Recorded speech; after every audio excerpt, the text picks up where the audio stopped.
you wrote the book, The Russo-Ukrainian War, The Return of History, that gives the full context leading up to the invasion of Ukraine by Russia in February 2022. So can you take me through the key moments in history that led up to this war? So we mentioned the collapse of the Soviet Union. We could probably go much farther back, but the collapse of the Soviet Union, mentioned 2014. Maybe you can highlight key moments that led up to 2022. The key moments would be first the year 2004, known for Orange Revolution in Ukraine, and then the year 2013, known as the Revolution of Dignity.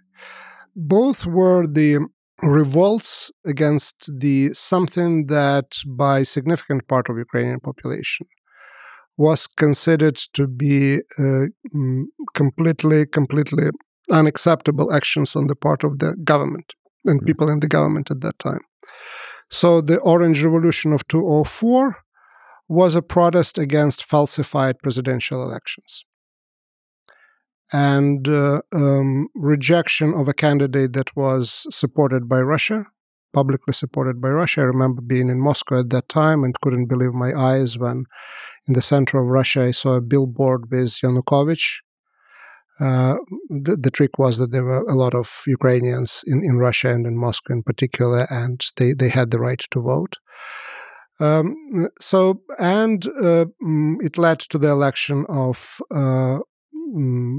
Ukrainian President Viktor Yushchenko, who put on the agenda the issue of Ukraine's membership in NATO. So it was very clear pro-Western orientation. And the second case was the Revolution of Dignity 2013, with some of the same characters, including Yanukovych, who at that time was already president of Ukraine. And there the question was of the government promising the people for 1 year at least to sign association agreement with European Union, and then turning over almost overnight and saying that they were not going to do that. And that's how things started. But then when they became really massive, and why something that was called Euro Revolution became Revolution of Dignity, was when the government police beat up students in downtown Kyiv, who, judging by the reports, were basically already almost ready to disperse, almost ready to go home. And that's when roughly half of Kyiv showed up on the streets. That sort of the police behavior, was absolutely unacceptable in Ukraine. The stealing elections and falsification of elections was unacceptable. That's where around that time, and around 2004, the president of Ukraine at that time, Leonid Kuchma, writes a book called Ukraine is Not Russia.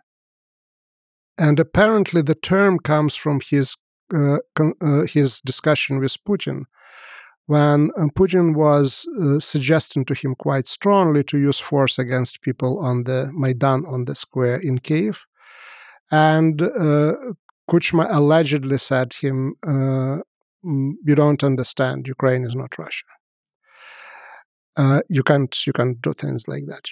You get pushback, and that's this two events, 2004 and then 2013, became really crucial point in terms of the Ukraine direction, the survival of Ukrainian democracy, which is one of very few countries in the post-Soviet space where democracy survived the original flirt between the government leaders and democracy of the 1990s. It was the all-Soviet story. In Russia, everywhere else, there was high democratic expectations, but they came pretty much to an end by the end of the decade. Ukraine preserved the democracy. and the orientation of Ukraine toward integration in some form into Western and European structures. That Ukrainian democracy plus Western orientation was something, and in Russia we see the strengthening of the autocratic regime under Vladimir Putin. That, if you look deeper, these are the processes that put the two countries on the collision course. So there's a division, a push and pull inside Ukraine on identity of whether they're part of Russia or part of Europe. And you highlighted two moments in Ukrainian history that there's a big flare-up where the statement was first, Ukraine is not Russia, and essentially Ukraine is part of Europe. But there's other moments. Mm-hmm. What were the defining moments that began an actual war in the Donbass? The war started in February of 2014 with the Russian takeover of Crimea by military force, right? The so-called Green Man. The big question is why. And it's very important to go back to the year 2013 and the start of the protests and the story of the Ukraine signing association agreement with the European Union. So, from what we understand today, the Ukrainian government under President Yanukovych did this suicidal, sharp turn after 1 year of promising association agreement, saying that, okay, we changed our mind under pressure from Moscow. And Moscow applied that pressure for one reason, at least in my opinion. The Ukraine signing association agreement with the European Union would mean that Ukraine would not be able to sign association agreement with any Eurasian Union in any shape or form. That was at that time in the process of making. And for Vladimir Putin, that was the beginning of his, or part of his third term. One of his agenda items for the third term was really consolidation of the post-Soviet space and Eurasian space. And not membership in NATO, not membership in European Union, but association agreement with European Union meant that that post-Soviet space would have to exist under Moscow's control, but without Ukraine, the second largest post-Soviet republic, the republic on whose vote depended the continuing existence of the Soviet Union and whose vote ended, in many ways, the existence of the Soviet Union.